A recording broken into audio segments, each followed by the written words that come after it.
عرش اللہ رب العالمین کا سب سے بڑا مخلوق ہے، تصور سے باہر ہے کہ عرش ایک ہے اور ایک کرسی ہے۔ آیت الکرسی آپ لوگ پڑھتے رہتے ہیں، اللہ تعالیٰ نے فرمایا وسع کرسیہ السماوات والارض، اس کی کرسی آسمان اور زمین کو محیط ہے۔ وہ کرسی ہے کیا اور عرش ہے کیا؟ اور پھر اللہ تعالیٰ ہیں کتنے، اللہ تعالیٰ کی ذات کتنی بڑی ہے۔ یہ کرسی ابن عباس رضی اللہ تعالیٰ عنہما کے قول کے مطابق یہ موضع القدمین، قدم رکھنے کی جگہ ہے، اور وہی کرسی جو موضع القدمین ہے، دو قدم رکھنے کی جگہ ہے، وہ آسمان اور زمین کو گھیرے ہوئے ہے۔ محترم حاضرین جمعہ، دینی ملی بھائیوں، اللہ رب العالمین کے لیے ہر طرح کی تعریف، توصیف، حمد اور ثنا اسی رب العالمین رب العزت کے لیے ہے اور وہی اس کا مستحق ہے۔ اس کے بعد پیارے نبی محمد مصطفیٰ صلی اللہ علیہ وسلم پر درود اور سلام نازل ہو، اللہم صلی علیہ، اللہم بارک علیہ۔ دنیا میں بسنے والے جتنی قوم ہیں، جتنی ملت ہیں، مذاہب ہیں، ملل و نحل ہیں، ان میں سے اکثر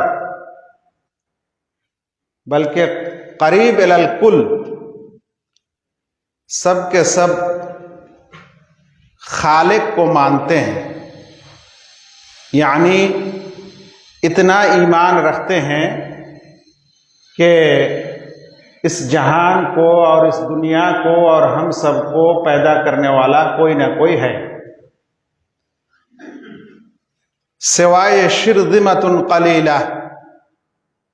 دنیا میں بہت تھوڑے ہی لوگ ہیں جو خالق کا، اللہ تعالیٰ کا انکار کرتے ہیں، بمعنی اس کا وجود کا ہی انکار کرتے ہیں، اور یہ سمجھتے ہیں کہ دنیا اور دنیا میں جو کچھ بھی ہے یہ سب یوں ہی پیدا ہوا ہے یا پھر ایک دوسرے کو پیدا کیا ہے، نیچر اور فطرتی لوگ ہیں۔ اس کے بارے میں ہمارے بڑے بڑے علماء کا یہ کہنا ہے کہ اصل میں یہ لوگ تکبر کرنے والے ہیں، حقیقت میں ان کا دل اور ان کا دماغ اللہ رب العالمین کو مانتا ہے، کیونکہ اگر فرعون جیسا جبار اور متکبر کے بارے میں اگر اللہ تعالیٰ نے یہ فرمایا ہے کہ وَجَحَدُوا بِهَا وَاسْتَيْقَنَتْهَا أَنفُسُهُمْ، کہ اس کا اوپر اللہ کو انکار کیا لیکن اس کا دل اللہ تعالیٰ کو مانا کہ اللہ کوئی ہے، موسیٰ کا رب ہے، تو پھر دنیا میں جتنے بھی ناستک اور منکرین خدا اور ملحدین ہوں، یہ لوگ بھی ضرور دل میں اللہ تعالیٰ کو مانتا ہے، لیکن اوپر ظاہراً تکبراً اور جباراً یہ لوگ اللہ رب العالمین کو مانتے نہیں ہیں، اس کی ذات کو انکار کرتے ہیں اور فطرت پر ایمان رکھتے ہیں۔ لیکن اللہ تعالیٰ کو ماننے کے ساتھ ساتھ، بمعنی ہمارا کوئی خالق و مالک اور رازق ہے، اس کو ماننے کے ساتھ ساتھ اس کے بعد پھر کچھ اختلاف نظر آتا ہے۔